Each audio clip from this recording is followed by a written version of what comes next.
Donc moi, aujourd'hui, ce que je vais vous parler, c'est, comme vous l'avez vu dans le titre, ce caractère qui me passionne depuis toujours, depuis que j'ai étudié l'archivistique, c'est le caractère humain, profondément humain, et on l'a vu un peu aujourd'hui, les archives.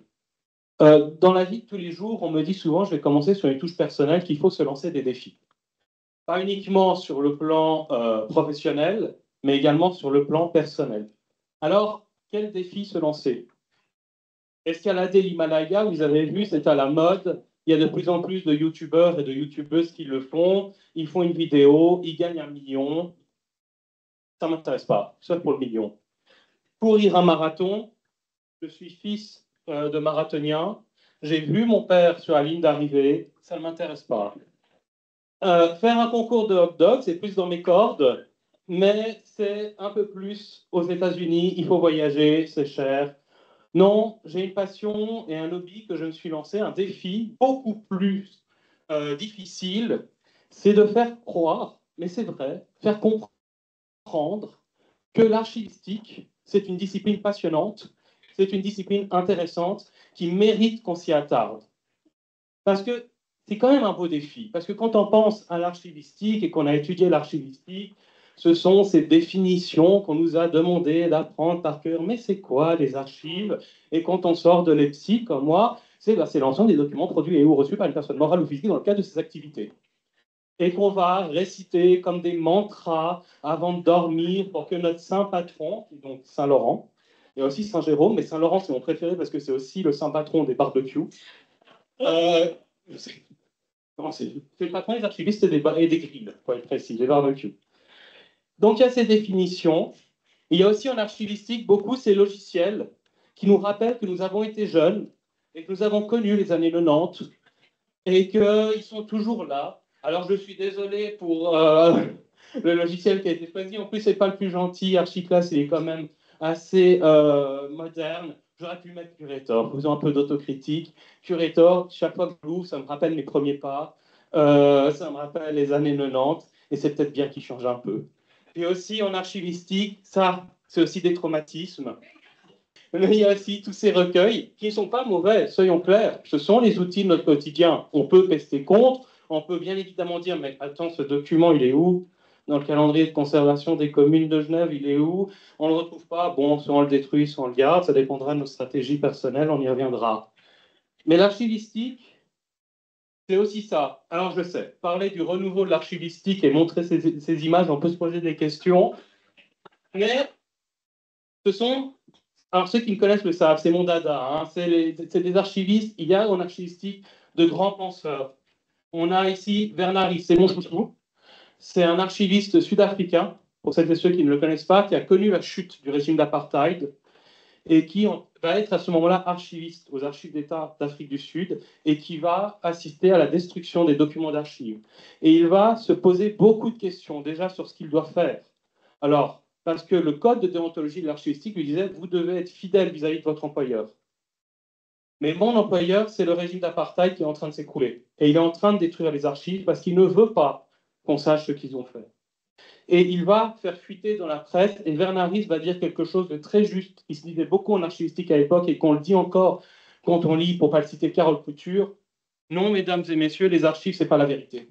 Les archives, ce n'est pas ce miroir sur ce passé, c'est une construction. Les archives, ce sont des fonctionnaires, ce sont des personnes, des producteurs qui ont des a priori, qui ont envie de montrer des choses, qui ont envie d'en cacher des autres, et que donc il ne faut pas voir les archives sans un regard critique. Et comme c'est un lecteur de Derrida, pour la petite anecdote, lorsque j'ai commencé la thèse, j'ai dû lire Derrida. Et Derrida, c'est quelque chose de fantastique. Vous pouvez prendre un livre, vous pouvez le lire 6 mois plus tard, vous n'aurez toujours pas compris, vous aurez compris différemment.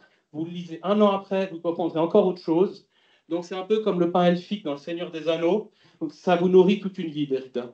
Et ce que dit Derrida, c'est que, et que reprend Bernaris, c'est la vérité. Pour peu qu'elle existe, le fait même de l'expliquer la dénature, elle n'existe pas. Et que donc un document d'archive, quand on l'écrit, quand on le produit, forcément on dénature l'activité qui est représentée par le document d'archive. Et Eric Kettler, que j'ai croisé à l'Université de Montréal, va un peu plus loin et peut-être il explicite ce que dit Vernaris en inventant ce terme qui est l'archivalisation, hein, parce qu'on aime inventer des termes quand on est en philosophie, c'est ce choix conscient, et là il a rajouté une portée supplémentaire, ou inconscient, que l'on fait quand on crée un document et qu'on décide de représenter. Et ça va aller beaucoup plus loin. Parce qu'à partir de cette philosophie-là qui va émerger en archivistique, il va y avoir des personnes comme l'archiviste australienne Sue McCamish qui va dire quelque chose concernant le geste même d'être archiviste, en disant, mais regardez, l'évaluation des archives, c'est ce qu'elle dit ici, est impactée par les préjugés culturels et sociaux. Et là encore, c'est une critique qui sera faite frontalement aux archivistes québécois comme Carole Couture qui présentait l'objectivité de l'archiviste. Elle, ce qu'elle va dire, et avec sa collègue Barbara Reid, elle va dire un exemple concret. En Australie, quand on parlait des archives sur le réchauffement climatique, on disait que ce sont des archives de hippies, de gens alternatifs qu'il ne fallait pas conserver aux archives d'État. Et quand ils ont vu où était le trou dans la couche d'ozone, tout d'un coup, on a commencé à tout archiver sur le réchauffement climatique en Australie. Et c'est ce que va dire le très regretté Terry Cook en disant, mais tous ceux qui pensent maintenant à l'archivistique ne peuvent plus penser l'archivistique comme quelque chose que l'on peut prendre objectif, traiter sans se questionner. Nous autres archivistes, informaticiens, et quiconque travaille avec les archivistes, avec les archives et les archivistes, sur les gestes que nous faisons dans notre quotidien. Alors, à ce moment-là de la présentation, vous vous posez cette question. Mais pourquoi parler de ça ici alors que ce n'est pas le sujet, que l'apéro est dans une dizaine de minutes et que j'ai faim et soif? C'est effectivement une bonne question. Pourquoi? Je pourrais très bien vous parler en conclusion de DocuTeam. Oui, DocuTeam, c'est 20 années, c'est une expérience éprouvée, on vous en a parlé. C'est une base de données unique. Quand on arrive comme moi chez DocuTeam et qu'on accède à la docubase de DocuTeam, on se dit, waouh, il y a eu tous ces mandats, il y a tout ce savoir-faire, il y a toutes ces connaissances. C'est factuel, c'est vrai. Je ne peux pas dire le contraire.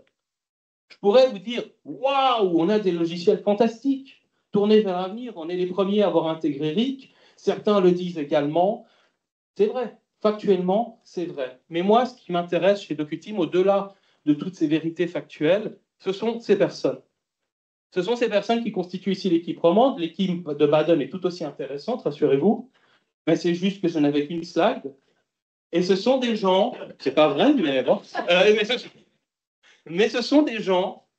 Et Ivan en a parlé, on en a beaucoup parlé aujourd'hui, qui quotidiennement échangent, partagent, et qui se posent des questions sur leurs gestes au quotidien. Et il faut dire que vous nous challengez bien, on reviendra sur ce point. Mais on se pose, quand on doit détruire, il y a différentes personnes, on a différents comportements. Certaines, je ne vais pas montrer au laser, sont plutôt du sens à vouloir tout archiver, tandis que d'autres, c'est des record killers. C'est des gens, on arrive, on détruit.